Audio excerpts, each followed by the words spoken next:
Hello guys, this is the physics nerd again, and today we're going to talk about black holes, wormholes, and white holes, which came from general relativity.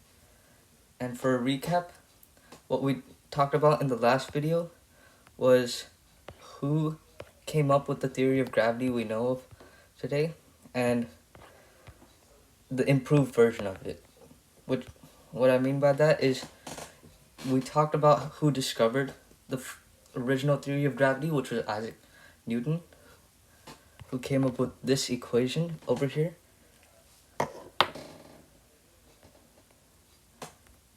Which is the equation that describes the strength of gravity between two masses. And this is the gravitational constant. We'll talk about that later. And we also talked about the discoveries we made with this theory of gravity, like the planet Neptune, which we discovered by looking at weird patterns in the planet Uranus as it got kind of tugged back outwards from the sun's gravity.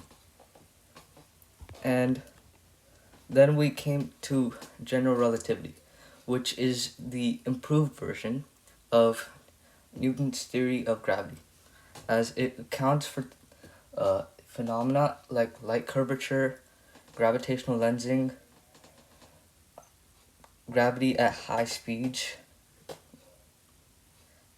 really strong gravity, and many more things. And in this video, we're going to talk about what arises from general relativity that we still don't know much about. And the first thing that arises from general relativity is a black hole. So let's say you have a star and it has a mass m1, because we're gonna model the star's mass and radius as it burns through its nuclear fuel through its lifespan. So mass of m1 and then a radius of r1. And its space-time curvature is fairly normal. It is big because stars tend to be much more massive compared to other celestial objects like planets, comets, and meteors. And then we get to the next stage of a star's life, where it burnt through most of its fuel, and it now starts to expand into a red giant. And because it burned through some of its fuel, has a bit lower mass, but it's much more massive than it was before it. It takes up more volumes, so it has a greater radius. But that small loss of mass is not much, so we can say that the mass is the same. And it will be throughout its whole lifetime. And then we get to its next stage, where it collapses down due to it burning all its nuclear fuel. What that basically means is that there wasn't any more heavy elements for it to fuse, so it just collapsed down into something like a white dwarf, a neutron star, or it just went supernova and turned into a white dwarf. So what happened here is, this is, let's say, the new mass. It's lower than the ones before and a much smaller radius, and all the gases are being expelled from the supernova explosion. And just saying the explosion you can't hear anything during the explosion if you're in space, because in space sound can't travel.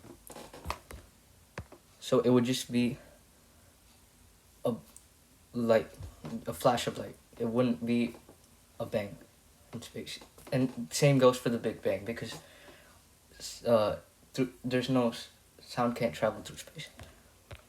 And then, if we assume that this star, had a mass that was about 10 to 20 times more than our sun's, then what would happen to it is it would it could turn into a neutron star with a much smaller radius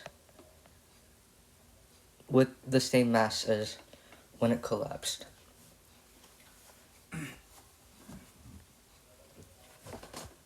But what if it was so massive that when it collapsed, it didn't have enough pressure, outward pressure, from the wiggling of electrons or neutrons, and it was just too massive.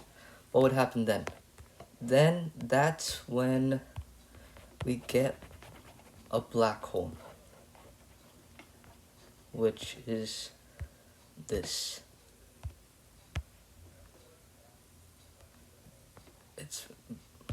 It's like a hole in space-time itself. And it's created when a mass gets compressed into a space that's so small that the escape velocity from a certain distance from the mass, the center of the mass, equals the speed of light. And according to Einstein's theory of general relativity, at the speed of light, things get really weird as as things that are going at the speed of light don't experience time. They're just, the moment a photon starts its journey from the sun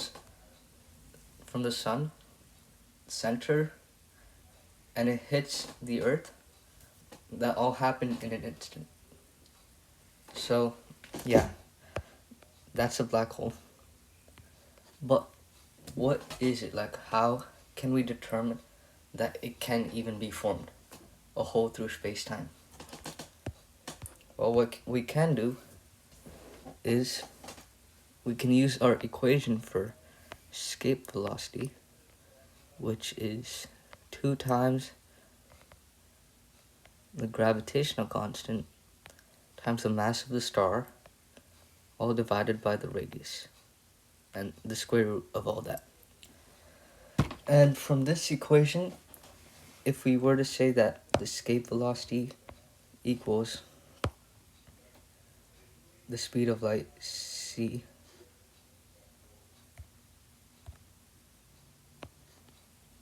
then if we do some solving, then we can solve for the radius of a celestial object with some mass and get that for that celestial object to become a black hole, it would have to have a mass, it would have to have a radius of 2 times the gravitational constant times its mass, all divided by the speed of light squared. And yeah, and the reason why we get that the curvature becomes deeper and deeper as the star gets more and more dense or more compressed, it's because the more massive a star is, the bigger its curvature gets, according to general relativity. And the more dense it is, the more deeper its curvature is, not bigger. So that means even a grape could be compressed into a black hole. But because squaring the speed of light would give such a huge number, and the gravitational constant is such a small number, you would need to compress that mass into such a small space that with the amount of energy we are producing, that wouldn't even be remotely possible.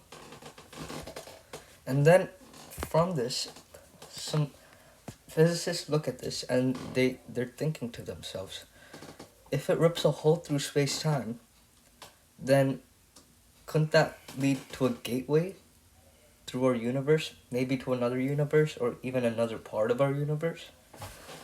So they came up with a theoretical structure called the wormhole, which is basically this. And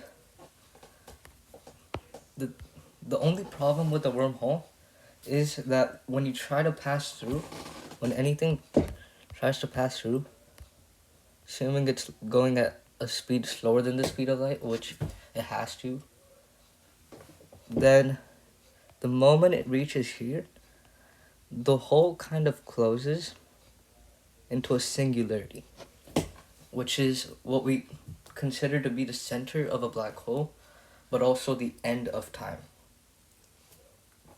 And but how could we open this? What is required to open this collapsed neck or throat of the wormhole?